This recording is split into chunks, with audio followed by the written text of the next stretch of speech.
नमस्कार, मैं मेघा हिंदुस्तानी स्वागत करती हूँ आपका देश नीति पर। राहुल गांधी ने पुणे कोर्ट का रुख किया है वीर सावरकर मामले को लेकर, जिसमें राहुल गांधी पर सत्याकी सावरकर, जो कि सावरकर के परिवार से आते हैं, उन्होंने एक याचिका दर्ज की थी जिसमें राहुल गांधी के खिलाफ सावरकर को बदनाम करने का आरोप लगाया था।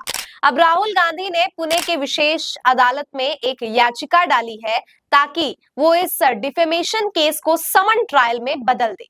अब इस डिफेमेशन केस को समन ट्रायल में बदलने से क्या असर पड़ेगा वो आपको आगे बताएंगे, लेकिन फिलहाल आपको बताते हैं कि सावरकर से जुड़ा ये मामला क्या है। दरअसल राहुल गांधी ने इंग्लैंड के दौरे पर अपने भाषण में सावरकर का जिक्र किया और कहा कि कैसे सावरकर ने एक किताब लिखी जिसमें उन्होंने बताया कि उन्होंने कैसे एक मुसलमान आदमी को पीट दिया था।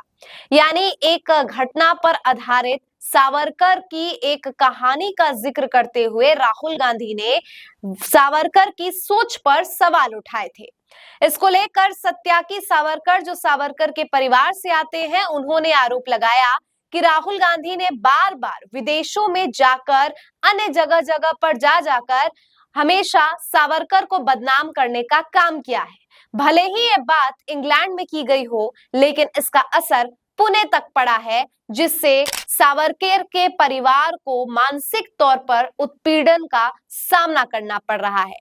सत्याकी सावरकर ने यह भी कहा कि राहुल गांधी ने जिस घटना का जिक्र किया है वो घटना कभी हुआ ही नहीं, और साथ ही सावरकर ने अपनी किताब में मुसलमान आदमी को पीटने की बात कही ही नहीं थी। यानी सत्याकी सावरकर ने राहुल गांधी के इस बात को झुठला दिया और याचिका डालकर राहुल गांधी पर सीआरपीसी और जो है तमाम धाराओं के तहत, उचित धाराओं के तहत, जिसमें डिफेमेशन केस, बदनाम करने का केस, मुकदमा आता है, उस पर राहुल गांधी के खिलाफ सख्त एक्शन और सख्त लीगल एक्शन की मांग की है। इसी को लेकर राहुल गांधी ने अब पुणे कोर्ट का रुख किया है, जिसमें उन्होंने मांग की है कि इस डिफेमेशन केस को समन ट्रायल में बदल दिया जाए। हालांकि राहुल गांधी को इससे पहले ही परमानेंट एग्जेम्पशन मिल चुकी थी, यानी कि राहुल गांधी को किसी भी सुनवाई की तारीख को उपस्थित होने की आवश्यकता नहीं थी। ये बात कोर्ट ने कहा। केवल और केवल जिस दिन फैसला सुनाया जाएगा उस दिन राहुल गांधी की अनुपस्थिति अनिवार्य थी। इसके अलावा किसी भी सुनवाई की तारीख के दिन राहुल गांधी की उपस्थिति अनिवार्य नहीं थी।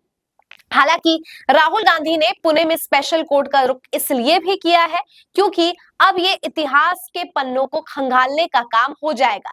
यानी कि अगर डिफेमेशन केस को समन ट्रायल में बदल दिया जाता है तो ऐतिहासिक दस्तावेजों को खंगाला जाएगा, उसमें से सच निकालने का काम किया जाएगा, सबूतों के आधार पर फिर निर्णय सुनाया जाएगा। यानी राहुल गांधी ने यहाँ एक मास्टर स्ट्रोक चला है, जिससे सच क्या है वो भी बाहर आएगा और डिफेमेशन केस को लेकर जिस प्रकार से उन्हें घेरने का काम किया जा रहा था, अब वो भी नहीं होगा। खैर, वर्तमान समय की अगर मैं बात करूं तो सावरकर भी आरएसएस से आते थे। उसी आरएसएस के प्रमुख अभी मोहन भागवत है, जो मोहन भागवत देश की आजादी को 1947 का मानते ही नहीं, बल्कि उनके अनुसार तो प्राण प्रतिष्ठा वाले दिन ही असली आजादी मिली। आरएसएस के इस प्रकार के विचार जो स्वतंत्रता सेनानी, स्वतंत्रता संग्राम का अपमान करते हो, देश में सौहार्द को बांटते हो, उस पर आपकी क्या राय है?